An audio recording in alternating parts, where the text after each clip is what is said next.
والله چې بجلی خو بس سرجي څه به وي چې 24 غنټو کې بس یو غنټه بجلی راولي نو بس مهنګۍ حوالې سره خدای یو چې موږ پاکستان ماشاءالله هر څه پکې ډېر تیر دي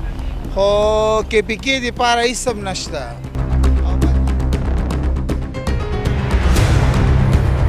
زه خو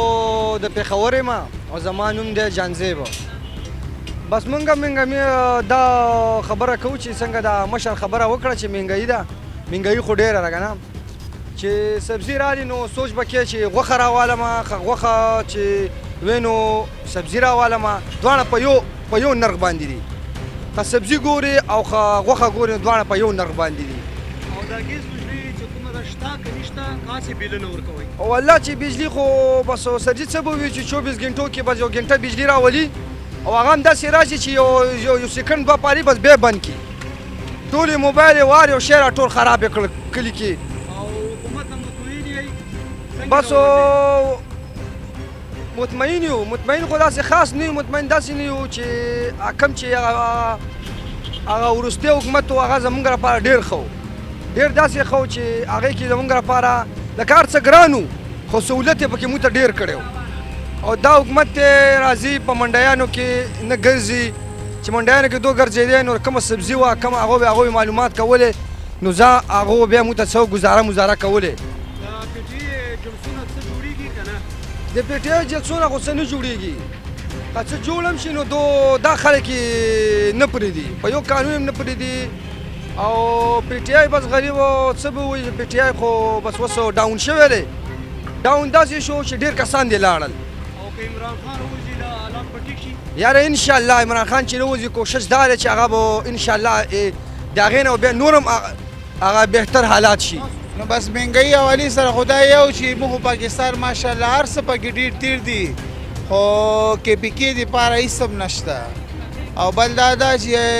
هر څه ګران دي نو بس حالات هغه نه وتی ده، د غریب سړي ګزران ګران ده، داسې ګران ده چې سبی نه راوځو ماښام پورې قسم په خدای 500 روپۍ نشو پیدا کوی نو بچو ته څه یوسو. او د بجلي او ګیس حوالې سره د هغو خو بالکل پوښتنه مه کوه چې د تقریبا 8 میاشتې وشوې چې ګیس مې مکمل بند کړی ده، صرف ټیکس حکومت ته ورکومه ګیس نه رسي پانګیس یې استعمالوو نو څه وکړو چېرته لاړ شو. سبزیانې څنګه دي؟ او د سبزیانو خو بالکل تپوس مه کوه، سبزیانې خو داسې دي چې بس د سبزۍ مخکې به غریب سړي دپاره به هغه یوه سبزي و هغه هم حکومت د لاسه داسې شوه نه انتظامیه تپوس کوي نه حکومت تپوس کوي چې یاره چې ریډو لګوي د ټماټر وګوره پیاز وګوره غریب سړی به څه خوري. نو حکومت ته دا یو چې د حکومت هم دا درخواست ده چې یاره مهرباني وکړي د انتظامیه ته مې دا درخواست ده چې یاره یو غریب سړي هغه معلومات وکړي چې دا سبزیانو والا وګوره د منډیانو والا وګوره هر څه ګران هر څه ګران. غریب سړي به سبزي کور ته وړل هم اوس نشي وړی. موږ مومن دي جي مومن جنسي او نیاز محمد میرامه ده او خبره دا چې کاروبارونه ولا چې خوند نه نشته وروره ورځ هر شی ګرانېږي. وروره مخکې چیني وه مخکې به 3,000 اوس 8,000 روپۍ ده، داسې وړه دي وروره سوداګانې ګرانېږي ورځه او پریشاني د کارونه نشته. ګیسونه مخکې 220 کې اوس 320 روپۍ ګیس دی او ولا چې بس مهنګۍ ته زیاته او موږ د حکومت له دا خواهش غواړو چې وروره بجي ګرانه شوله او موږ د حکومت له غواړو چې وروره موږ سره تعاون وکړي دې کې وروره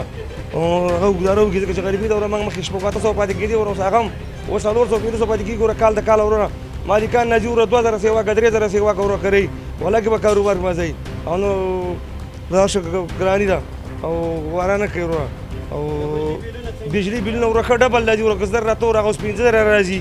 او بجلي وروره 30 غنټو کې ځي چې 4-5 غنټې او نور نشته وروره روډ شیټینګ او کاروبارونه وروره